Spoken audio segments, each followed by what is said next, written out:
सनत कुमार महामुनिराज की जय। एक मंगल कथा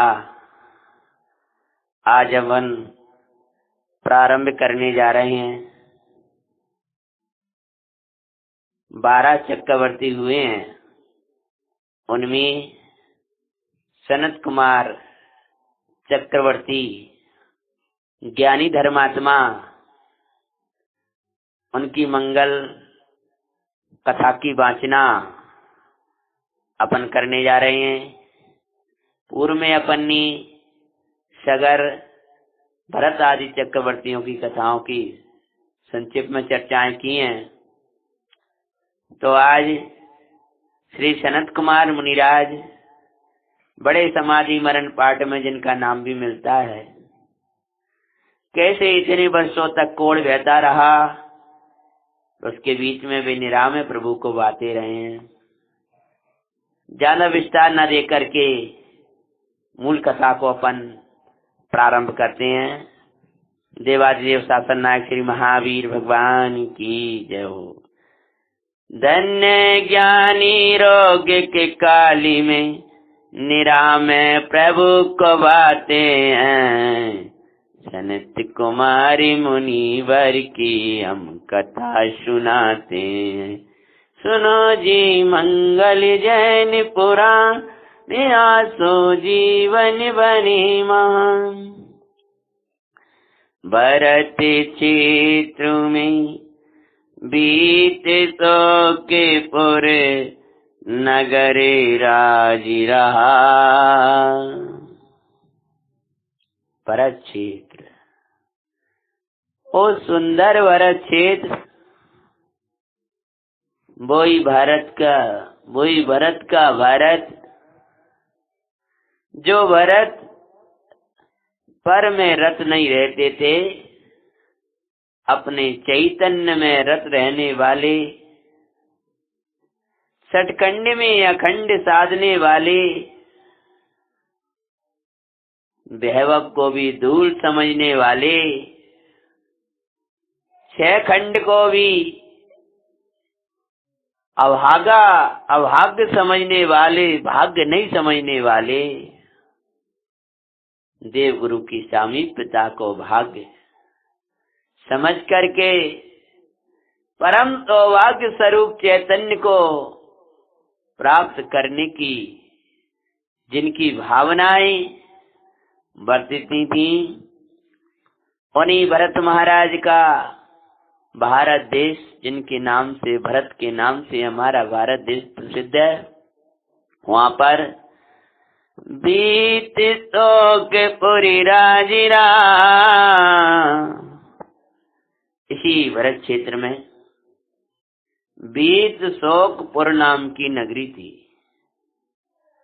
पर बीत शोकपुर तो गायक प्रभु ने ये कहा, जहाँ शोक न कोई ये जिन बर परमाते हैं। सनत कुमार मुनिवर की हम कथा सुनाते हैं। सुनो जी मंगल जैन पुराण, नियासो जीवन बनी महान। नगरी का नाम बीत शोकपुर था, पर ज्ञानी ये कहते हैं कि बीत शोकपुर तो ये ज्ञायक भाव है, जिसमें शोक उत्पन्न ही नहीं हुआ,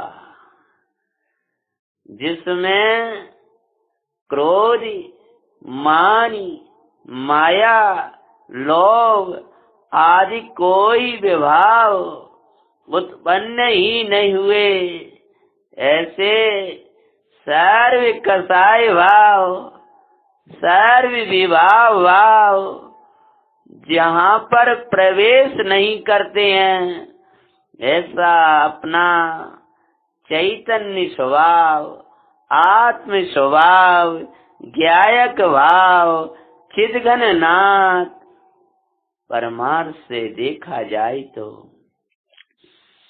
बहे बीत शोकपुर है, जहाँ शोक नाश को प्राप्त हो गया है। क्यों? ज्ञायक भाव को, आत्म स्वभाव को शोक रहित क्यों कहा है? शोक वहाँ होता है जहाँ कोई वियोग हो जाता है, कोई वस्तु चली जाती है, उसके चले जाने के बाद में शोक होता है।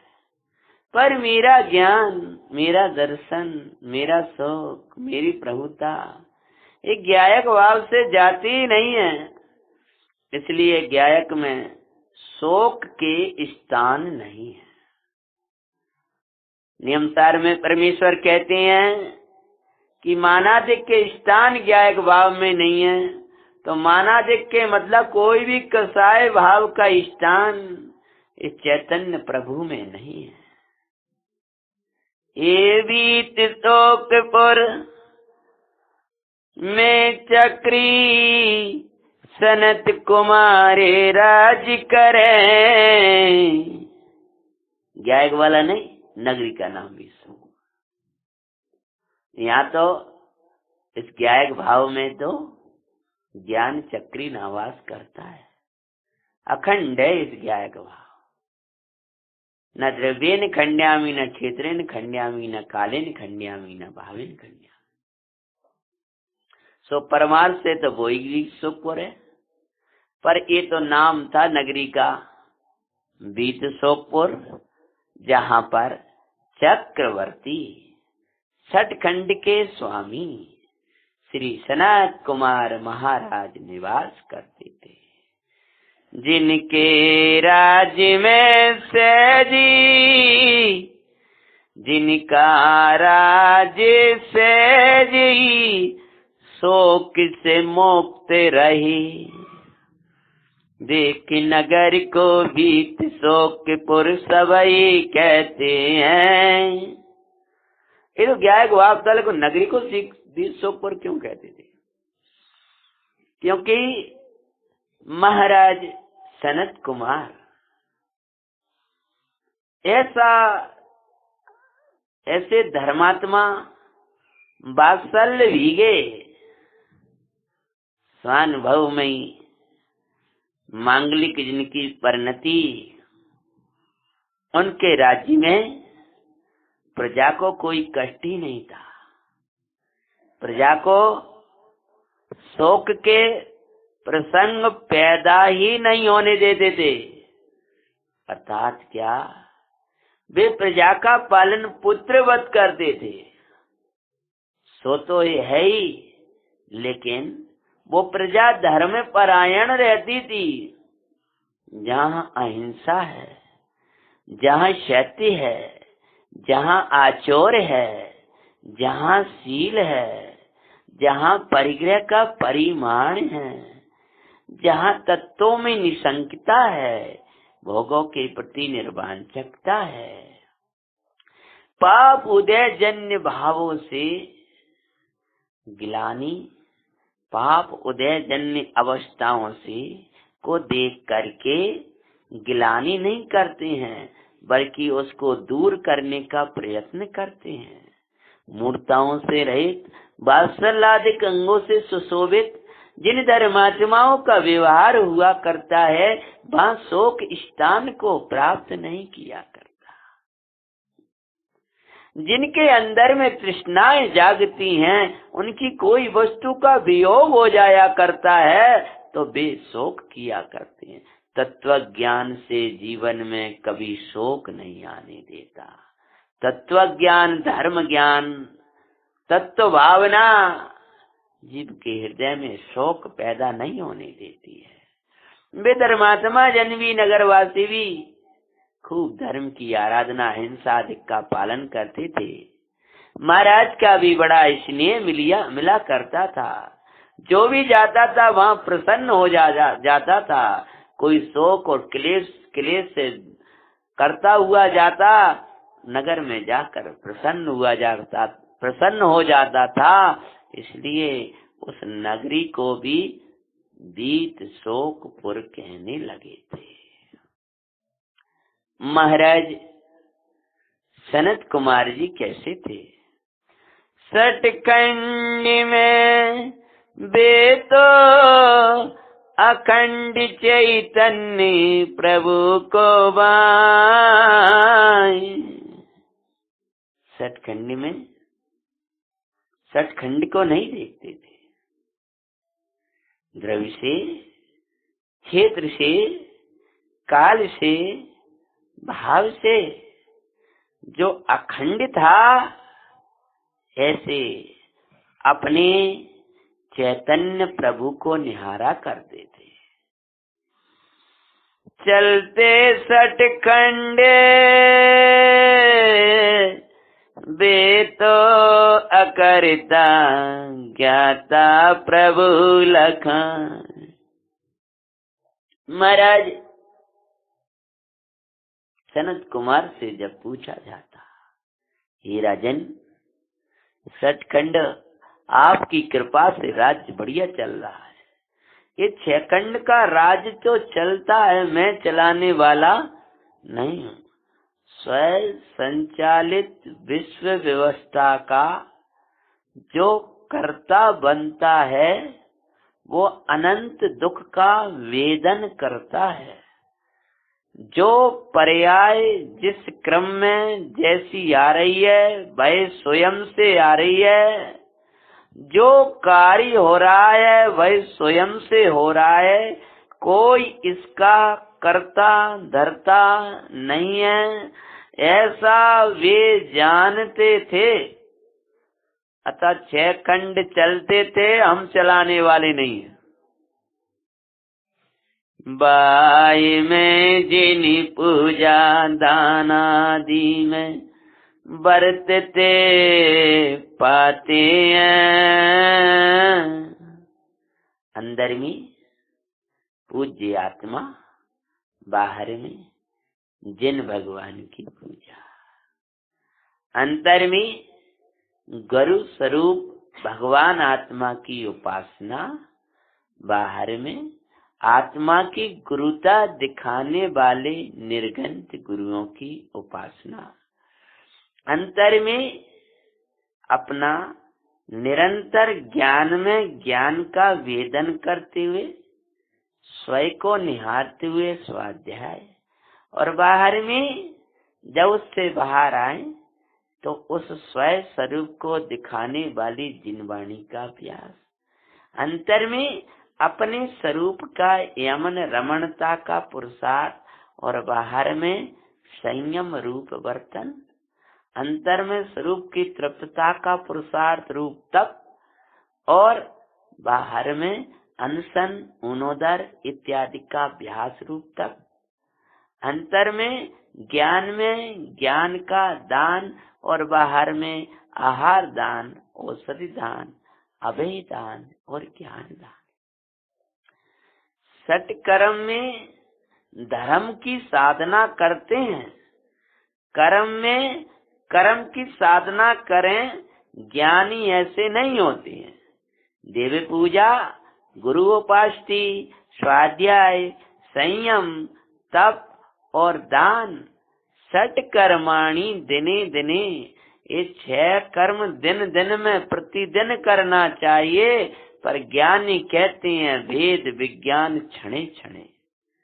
तो वीर चक्रवर्ती ये तो करते थे, लेकिन साथ में इनका करने वाला नहीं, मैं तो अकर्ता ज्ञाता प्रभु हूँ, ऐसा वेद विज्ञान की निर्मल धारा अपनी निर्मल परिणति में बहाया करते थे।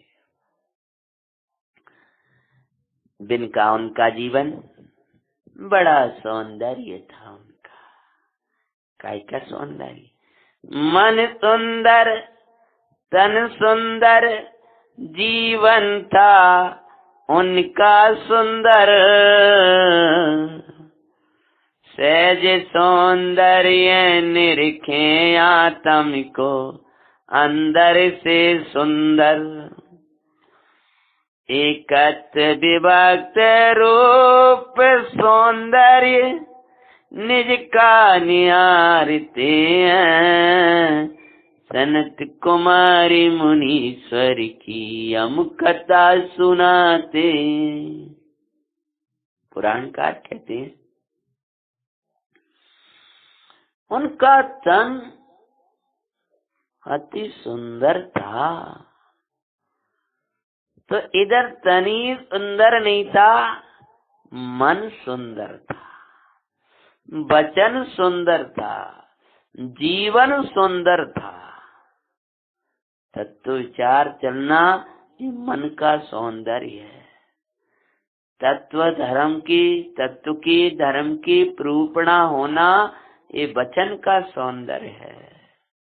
और तत्व ज्ञान को अपने जीवन का अंग बना करके क्षण क्षण में उसी का प्रयोग करना ये जीवन का सौंदर्य है। और इन सब सौंदर्य का मूल है एकत्व विभक्त भगवान आत्मा का सौंदर्य। उसकी सददृष्टि ही ये वास्तव में समस्त सौंदर्यों का कारण होता है, समस्त सुंदरता का कारण है। तुम्हारा सनत कुमार उस आत्म सौंदर्य को निहारते हुए मन सुंदर, तन सुंदर, वचन सुंदर, जीवन सुंदर था उनका। पर मैं जुड़ाने सो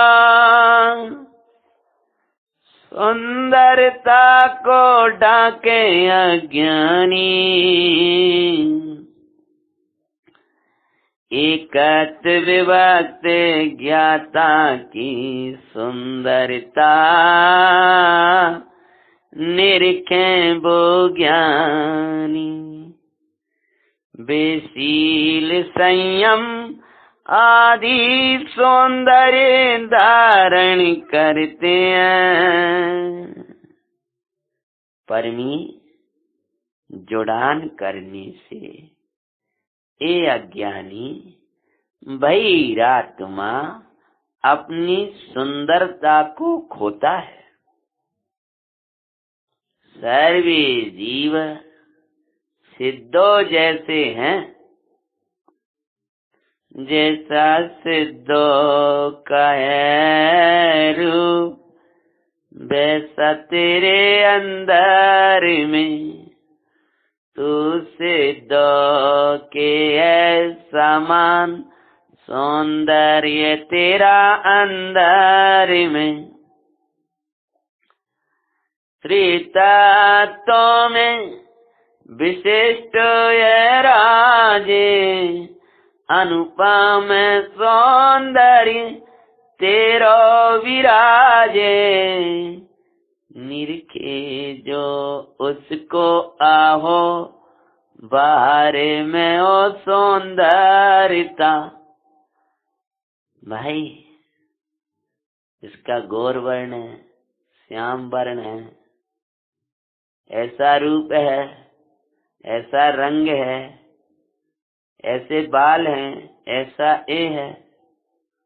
अरे वर्ण को पाने वाले, रूप को पाने वाले वे सुंदर नहीं, अपितु सुंदर वे हैं जिसमें वर्ण नहीं है, रूप नहीं है, वर्णादिक से लेकर गुणस्थान पर्यंत के भावों से रहित जो भगवान आत्मा है वो परम सुंदर है। वर्ण के कारण, रूप के कारण, रंग के कारण सुंदर नहीं है, अपितु रंग राग से रहित, भिन्न भेद से रहित, यानी रंग राग से और भेदादिक से न्यारा जो आत्मा है उसको देखने वाली, यानी श्रद्धा करने वाली, श्रद्धा सुंदर है, उसको जानने वाला ज्ञान सुंदर है, उसमें रमने वाली चर्या सुंदर है कि नहीं?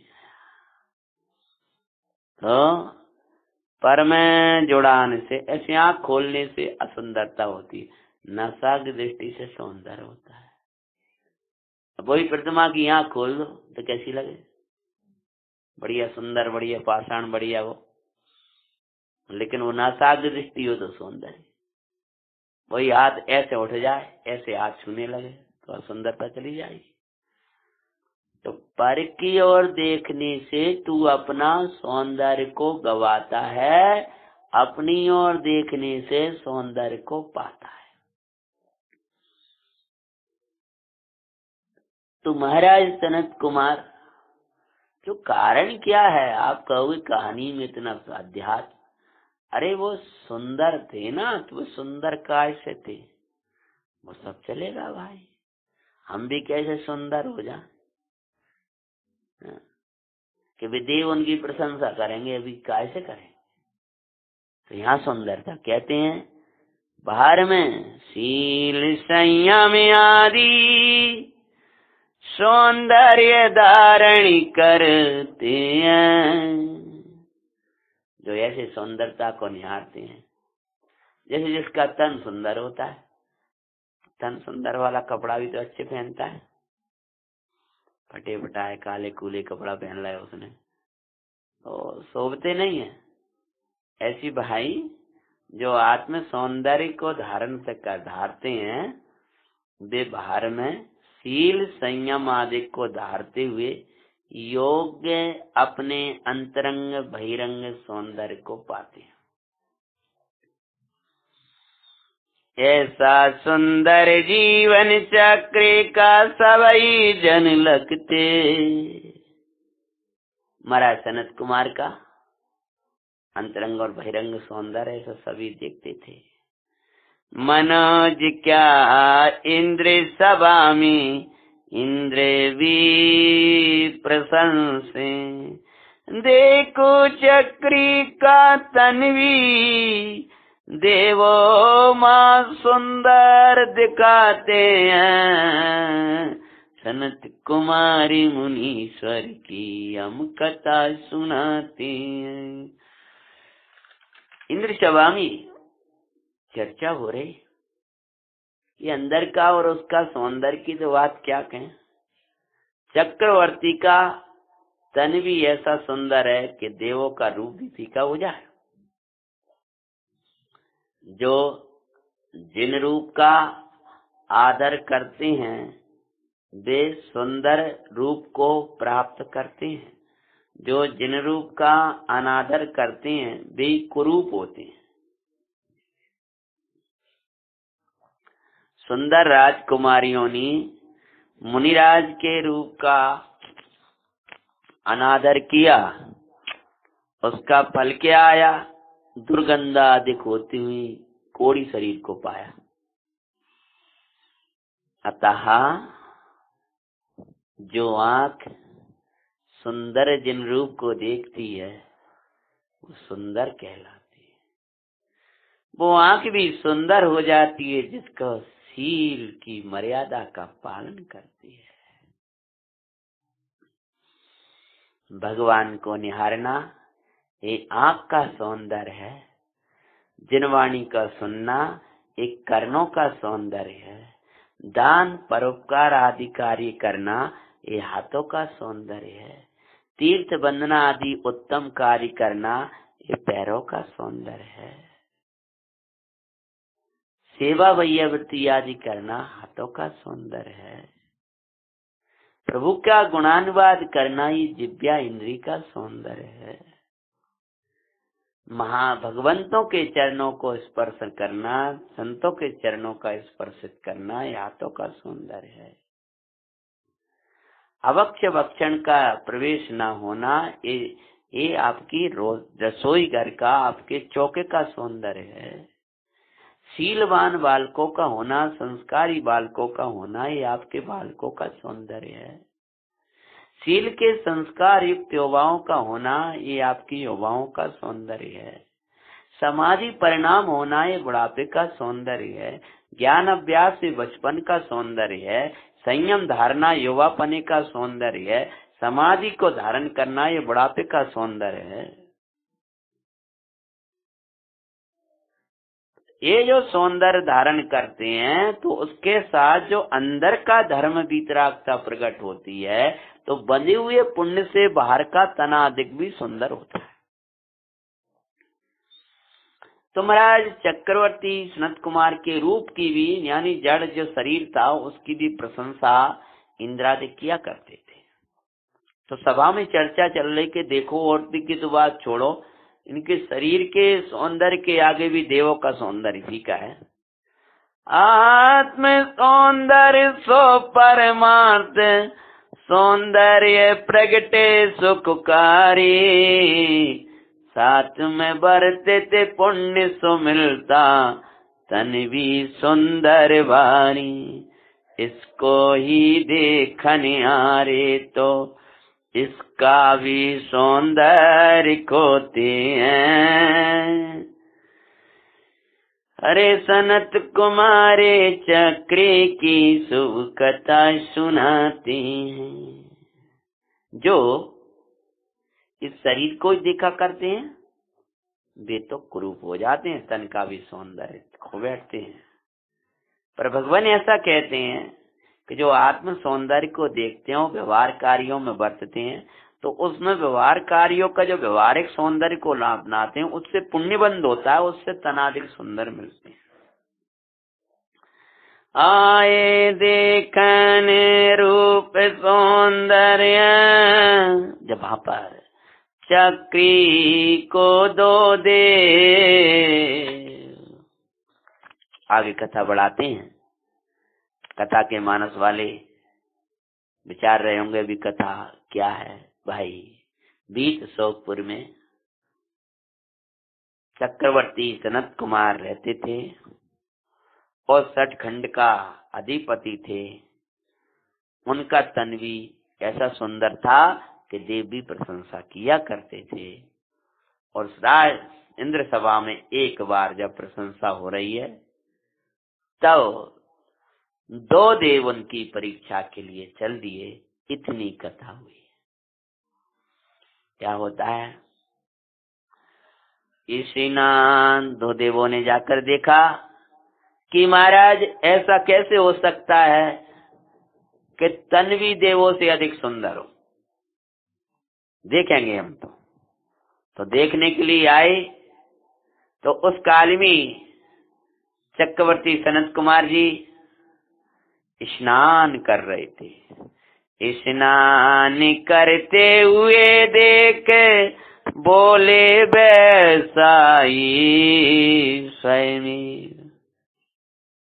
स्नान कर रहे थे और स्नान करते हुए कोई आभूषण आदिक नहीं धारण करे थे, कोई वस्त्र आदिक विशेष धारण नहीं किए थे। जब तन देखा, कहने लगे वाह, जैसा देव सभा में सुनाता, इंद्र सभा में सुनाता, वैसा ही रूप है।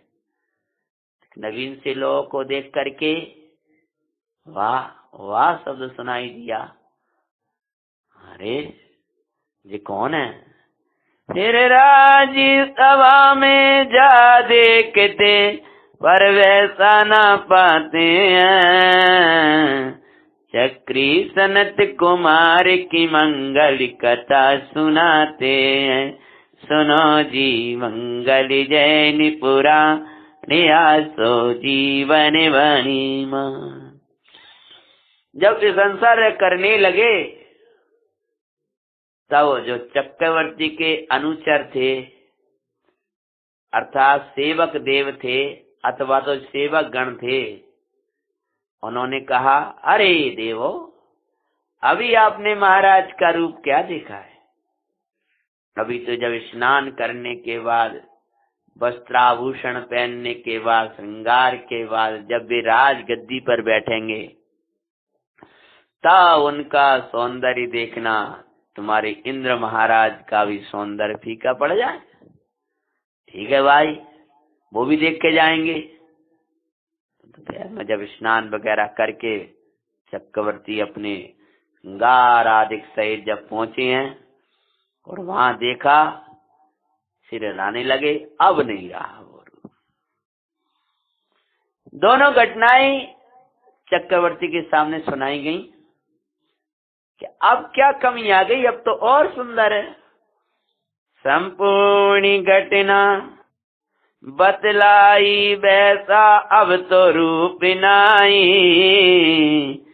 विश्वास न हुआ सभासदों को एक घड़ा मंगवाया भाई। एक जल से भरा एक बूंद निकाली, का कितनी कमी पाते हैं। सभासदों को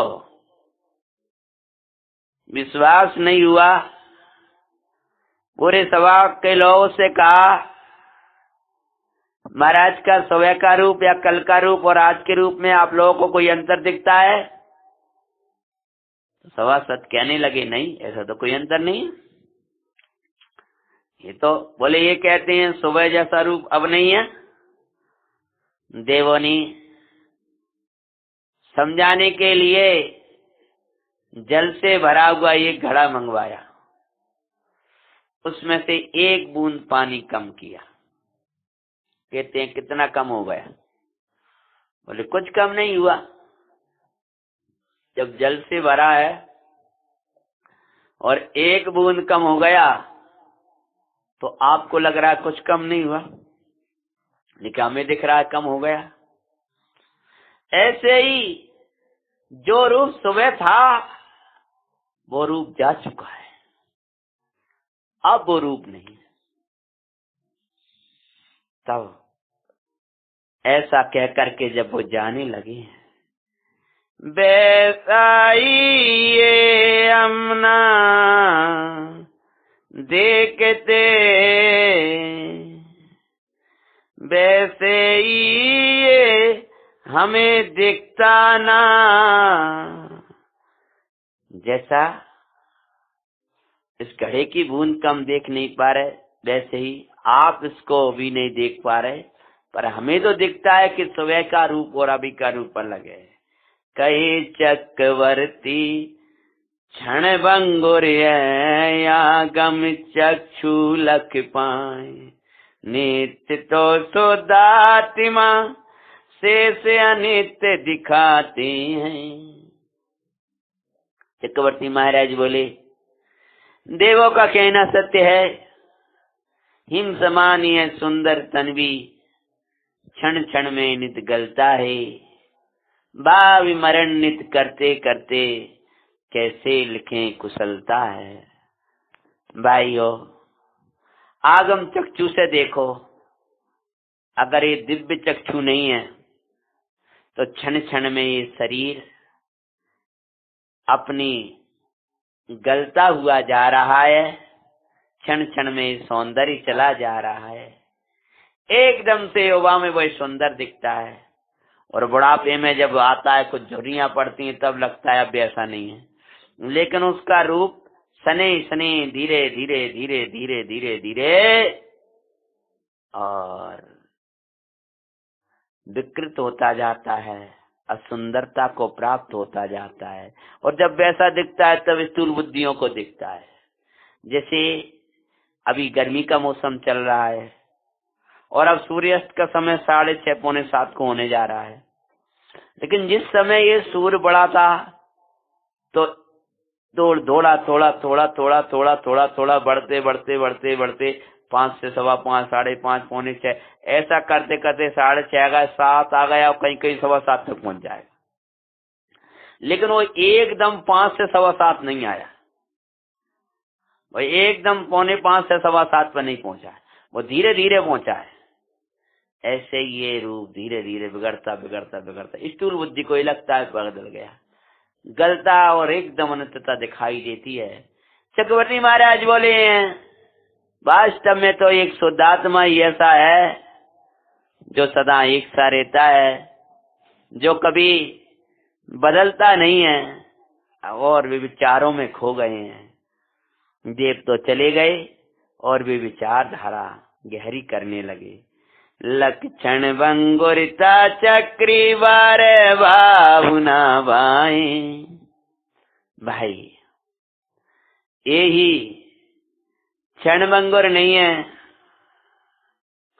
ये ही क्षणभंगुर नहीं है,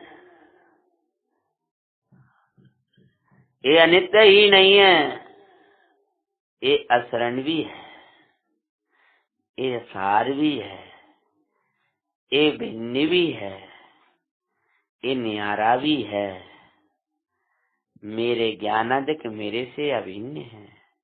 ये ऊपर से निर्मल दिखता है लेकिन अंदर तो मल का घड़ा है। इसका लक्ष्य करने से आश्रव होता है। ये संबर और निर्जरा का घातक है। इसका लक्ष्य करने से तो लोक में भ्रमण होगा। ये तो सहज सुलभ है, ये अब मिल जाना सुलभ है, आत्म सौंदर्य को पाना दुर्लभ है। इसका लक्ष्य तो ये तो पाप रूप है, धर्म रूप नहीं है। अंतर का सौंदर्य धर्म रूप है। बारे भावनाओं का विचार करते हुए चक्रवर्ती वैराग्य रस से भर गए और अपने पुत्र को राज्य तिलक करके परमानंद दायिनी जैनेश्वरी दीक्षा को लेने चल दिए। अनेक राजा गण उनके साथ में गए और परम दिगंबरी जैनेश्वरी दीक्षा को धारण कर लिया। बोलो सनत कुमार महामुनिराज की जय। देखो क्षण भंगुर संसार, या में समय सारी सारी, करे विचारे चक्र और में तजा दुख मई संसार। दिका क्षण भंगुर संसार, या में समय सारी सारी। और वे मुनिराज सनत कुमार मुनिराज अपनी आत्म साधना आराधना में मग्न हो जाते हैं। किया राज्य तिलक पुत्र को भार रूप जान। छखंड का भार समझ करके पुत्र को राज तिलक किया है। निर्वार परमानंद का मंदिर धारा वैरागी महान। मुनि दीक्षा ली प्रचुर सुसंवेदन माई वर्तते हैं। सनत कुमार मुनीश्वर की हम कथा सुनाते हैं। परमानंद में परम तृप्ति में जीवन हुआ भाई। पहले तो वे 6 खंड के स्वामी थे, अब अखंड रूप से त्रिलोक के स्वामी हो गए। पहले वे 6 खंड के महाराजा थे, अब वे 3 लोक के महाराजा हो गए। अरे परिग्रह से प्रभुता नहीं आती, परिग्रह के त्याग से प्रभुता आती है। परिग्रहवान चक्रवर्ती 6 खंड में भी कुछ धनों द्वारा पूजा जाता है, पर वही चक्रवर्ती महाराज सनत कुमार जब परिग्रह का त्याग कर देते हैं तो त्रिलोक के पूज्य हो जाते हैं, सर्व के द्वारा पूज्य हो जाते हैं। चक्रवर्ती कुछ लोगों के द्वारा ही पूज्य होता है, आदरणीय होता है।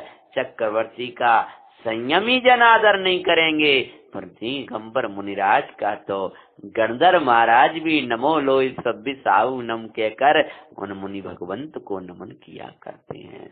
अतः प्रभुता परिग्रह से नहीं आती है, परिग्रह के त्याग से आती है। परमानंदी में परम तृप्ति में जीवन हुआ भाई। छठखंड का भोग, छठखंड के भोजन वैभव वे तपन देने वाले थे, पर अखंड का भोग ये तृप्तता देने वाला है। इंद्रादिक चरणों में नतबे निज में बिनत भाई। महाराज के चरणों में देवादि इंद्रादि नमन कर रहे हैं, देवो भुवन बैराग धन्य, पर वे अपने स्वरूप में झुके हुए थे। धन्य धन्य जग कहता वे तो धन्य कहते हैं। वे धन्य धन्य कह रहा है जगह, और वे धन्य हो गए थे अपने भगवान आत्मा को देख करके। चक्री सनत कुमारी चक्री की हम कथा सुनाते हैं, सुनो जी मंगल जैन पुराणी आसो जीवन बनी मान। और एक दो दिन का उपवास के बाद में कुछ दिन तक ऐसी साधना चलती रही, और एक दिवस धन्य दिन आया। शेखंड के स्वामी जो पहले थे त्रिलोक के स्वामी, वे मुनिवर सनत कुमार अंजलि लेकर के नगर में हरचर्या को आए। मुनिराज आते हैं परमानंद लाते हैं, बे समय सार का अमृत, बेनियम सार का अमृत हम पर बरसाते हैं। मुनिराज आते हैं परमानंद लाते हैं, नगरी में मचा गया शोर, नाचे बावे के चकोर, मुनिवर आए नगर में, आए नगरी में, आए नगरी में, आए नगरी में, आए नगर में। आनंद में भयो आनंद बरसे चौर, समय सारे दिखाए मुनि, समय सारे दिखाए गुरु, और मुनिवर आए नगरी में। नहीं कवि प्रमत्त प्रमत्त गुण थाने झूलें, उससे पार गायक को न भूलें। नहीं प्रमत्त प्रमत्त प्रमत्त से पार, निज गायक प्रभु अविकार, गुरुवर दिखिलाई नगरी में। हार लेने के लिए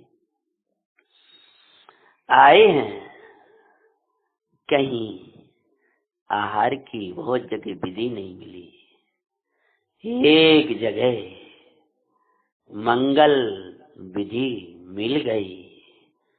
मुनिराज का हार हो रहा था,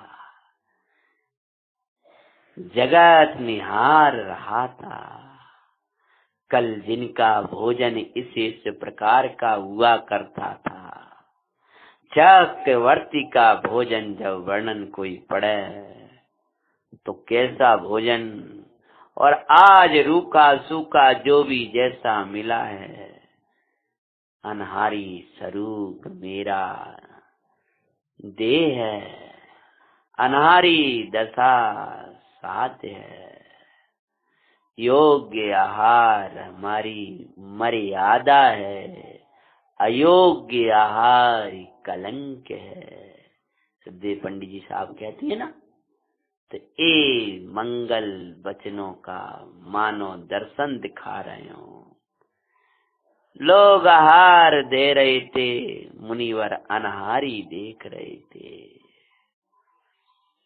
और क्या होता है उस समय, पर प्रकृति विरोधे आरे, मिष्टान नहीं, कोई वैसा नहीं, कोई खीर नहीं, कोई वो नहीं। आहार भी दिया वो भी प्रकृति के विरुद्ध। जैसे अभी गर्मी पड़ रही है तो गर्म भोजन दे देना, जैसे किसी को कोई बीमारी है उस बीमारी के विरुद्ध ही और दे देना, कि प्रकृति विरुद्ध। वैसा हार दिया शरीर का, वो हार पहुंचा है, तब क्या होता है, प्रकृति विरुद्ध आरे, मुनिवरे को दे मुनिवर को कोई कराए। शुद्धात्म आश्रित भाविक का फल वे सहजई लेते हैं। भगवान आत्मा के आश्रय का ये फल है। उस आहार में उन्हीं योगीश्वर को न राग था न द्वेष था, वे सहज पनी उस आहार को ग्रहण कर रहे थे और सहज पने उस आहार को लेकर के और चले जाते हैं, उसके प्रति कुछ प्रेरणा देते हैं। कहाँ चक्री का भोजन, कहाँ प्रकृति विरोधी आहार, गल साम्य भाव के साधक वे सहज ले सुख का। चक्रवर्ती का कैसा उत्तम उत्तम भोजन हुआ करता था और आज रूखा भोजन भी नहीं, अपितु शरीर में दाह उत्पन्न करने वाला, रोग देने वाला कोई यार दे रहा है। मुनिराज ने सहज पने ग्रहण कर लिया। जो आत्मा की सहजता को निहारा करते हैं, वे बाहर में के द्रव्य क्षेत्र काल भाव कोई दशा को भी सहज पने स्वीकार किया करते हैं। उन्हें उनमें इष्ट अनिष्ट की कल्पना नहीं होती है। उसके उस प्रकृति विरोधार से क्या हुआ? उस आहार के प्रभाविसों कोड़े फूटा है तन माय, गलता शरीर देखें गुरुवरे, गलत शरीर देखे गुरुवरे, अनित्यता को बाएं बाएं। सौंदर्य द्रव्य शुद्धात्मिका वे द्रव्य लखते हैं। सनत कुमारी मुनीश्वर की हम कथा सुनाते हैं। ऐसा शरीर का सौंदर्य के देखने के लिए देव स्वर्ग से आ रहे हैं और ऐसा रोग हो गया कि मुनि अवस्था में पूरा शरीर गलने लगा। पाप की उदय से कोई पापी नहीं होता, पाप परिणाम से ही पापी कहलाता है। पाप का उदय दुख का कारण नहीं है, पाप परिणाम दुख का कारण है। गृहस्थ अवस्था में जब थे तो ऐसा सौंदर्य मुनि धर्म अंगीकार